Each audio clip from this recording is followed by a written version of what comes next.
Rohin Reddy CM office నుంచి direct గా వచ్చి ఆయన ఆఫీస్ లో కూర్చొని సుబంధన్ పిలుచుకున్నాడు. మరి సీఎం ఇచ్చినట్టున్నాడు పిస్తల్.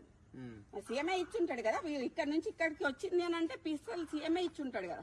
కేబినెట్ మంత్రి గారి కుమార్తె చెప్పింది కదా, నిజాలు ఏంటిది అనేటువంటిది నేను చెప్పాల్సిన అవసరం లేదు. వారి మంత్రివర్గ కుటుంబ సభ్యులే ఉన్న విషయాలన్నీ కూడా బయట పెట్టారు. ముందు దాని మీద వాళ్ళకి సమాధానం చెప్పమనండి. గన్ ఎవరు తెచ్చారో సమాధానం చెప్పమనండి. ఇవాళ ఎందుకు పారిశ్రామికవేత్తలకు తుపాకులు పెట్టి అక్రమ వసూళ్లు చేస్తున్నారో దానికి సమాధానం చెప్పండి. ఎండోమెంట్ ల్యాండ్ విషయంలో ఆవిడ చేసిన ఆరోపణల మీద ఒక సిట్ వేయండి, లేదా ఒక జ్యుడిషియల్ ఎంక్వైరీ కమిషన్ వేసి మన న్యాయం మీద వాస్తవాలు బయటకు తెచ్చే ప్రయత్నం చేయండి. ఎందుకు దాన్ని హషప్ చేసే ప్రయత్నం చేస్తున్నారు? ఇలా 3-4 అంశాల మీద అక్కడ ఆరోపణలు వచ్చినాయి.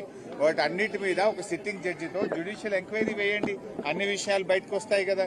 ఇవి మేం చేసిన ఆరోపణలు కాదు, మీ కేబినెట్ మంత్రులే చేస్తున్న ఆరోపణలు, మీ కేబినెట్ మంత్రుల యొక్క కుటుంబ సభ్యులు చేస్తున్న ఆరోపణలు. వీటన్నిటిని బయటకు తీయండి, బయటకు రావాలి. నిజంగా మీరు తప్పు చేయలేదు అంటే, మీరు ఇలాంటి జరగలేదు అంటే విషయాలు బయటకు తీసుకురండి. తప్పు చేయకపోతే పోలీసులు మంత్రి గారింటికి ఎందుకు పోయారు?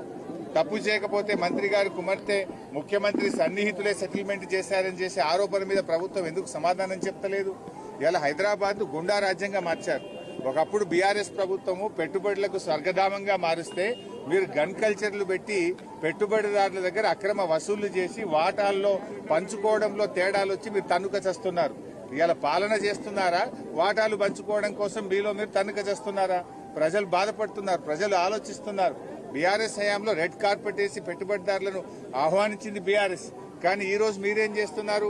ఆ పెట్టుబడిదారులను తుపాకులు పెట్టి బెదిరించి ఒక గన్ కల్చర్ ని తెచ్చారు మీరు. ఆ రోజు మేమేమో అగ్రికల్చర్ ను పెంచాం, మీరేమో గన్ కల్చర్ ను పెంచుతున్నారు. మీకు మాకున్న తేడా అదే.